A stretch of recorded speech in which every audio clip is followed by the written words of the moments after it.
Всем привет! Сегодня обсуждаем фильм «История Хатико». Японский фильм 1987 года.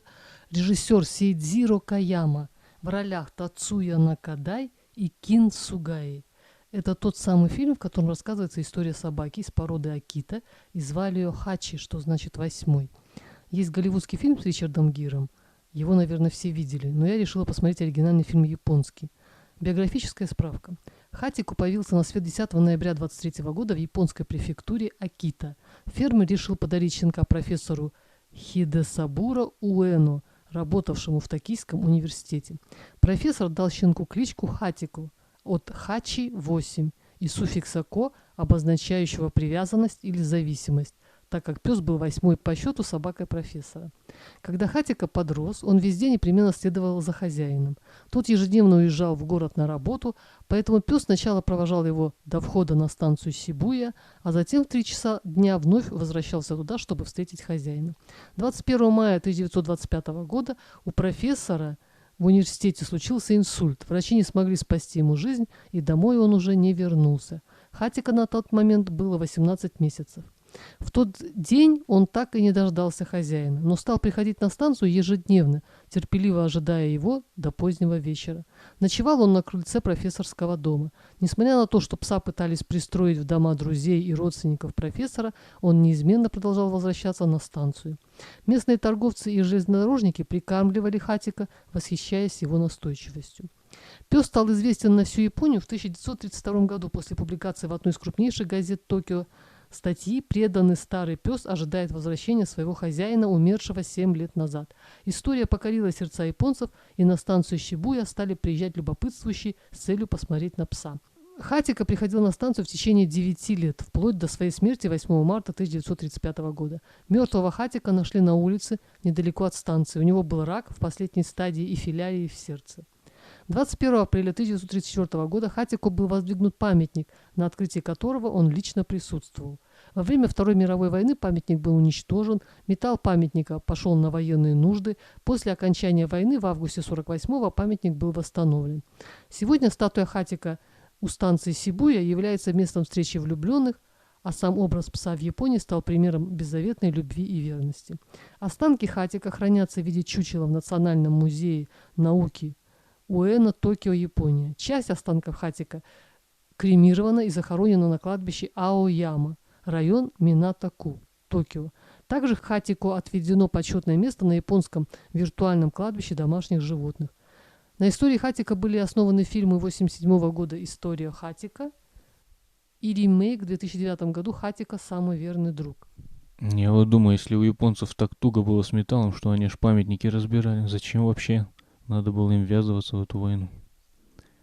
Как-то непрозорливо. Теперь про фильм. Фильм с таким сюжетом не может быть плохим. С таким настроением я начала смотреть фильм. Нудноватый. Меня поразило то, что японец, я считала, что они напрочь лишены каких-либо чувств к домашним питомцам. Так любил собаку, вылавливал блох, принимал ванну вместе с ней, спал с ней. Кто-то из персонажей сказал, что собаку прокормишь 3 дня, и она будет предана тебе всю жизнь. А кошку сколько ни корми, в ответ ничего. Абсолютно с этим согласна. Поэтому кошек не люблю, а в преданности собак не сомневалась никогда. Наблюдать эту картину, как собака каждый день приходит на вокзал, и в дождь, и в снег, и в буран встречать своего хозяина, без слез невозможно. И еще я плакала в сцене, когда собака умирает, и перед смертью видит своего хозяина в райском саду. Цветет сакура, и он зовет ее к себе, она кидается ему на шею. И вот еще что хотелось бы отметить. После смерти профессора жена решила продать дом и переехать к дочке. Почему они не могли перевести ее туда? Понятно, что жена не могла содержать дом. Наверное, она осталась без средств к существованию. Все-таки как важно иметь профессию и работать. А то муж умер, и все, надо сесть на шею дочки. В память о муже и отце могли бы взять собаку и обеспечить ей достойный уход. Собака-то прожила 12 лет, тем более собака-то не простая, а верная. А то бедная собака все скиталась. Дочка изначально все делала неправильно. Она собиралась выйти замуж и уехать из отчего дома, о чем отец еще не знал. При этом она просила собаку, обещая ухаживать за ней. А когда она уже уехала, отец сказал жене, что его поразило, что дочь наотрез отказалась брать собаку. Ну, вообще, меня все это не удивляет. Почти все люди так делают. Собака, кроме хозяина, никому не нужна. Да и не всякий хозяин способен довести свою собаку до естественной ее смерти. Интересно, что невеста была в белом платье. Я как-то не ожидал такого зрелища в японском фильме. Почему-то я думал, что в Азии свадьбы традиционно проходят. Тем более, что это довоенное время, когда еще американского влияния не было. Ванна вместе с собакой не так удивительно, но тоже интересный момент. Про ливень я не понял. Собака сидит в будке. Зачем ее надо было домой заводить? Я, например, только в сильный мороз могу собаку домой завести, а ливень — это ерунда. История достойна и памятника, и экранизации. Не бросайте собак. В отличие от людей, они никогда вас не предадут. Сегодня на остановке, кстати, видел женщину с 3 собаками. Ну, частный сектор. Из дома вышли посадить на автобус. Все без поводка. И у одной собаки задняя лапа повреждена. А они носятся туда-сюда. А там дорога, машины. Я вот подумал, надо было их запереть или на цепь посадить. Может, из-за этого собака и пострадала. А женщина все зовет их, чтобы под машину не попали. Безалаберное отношение. Когда подъехал автобус, собаки привычно ее проводили. Видно было, что не в первый раз. Значит, уже давно надо было принять меры. Собака есть собака все-таки. Никогда люди к ним не будут относиться как к детям.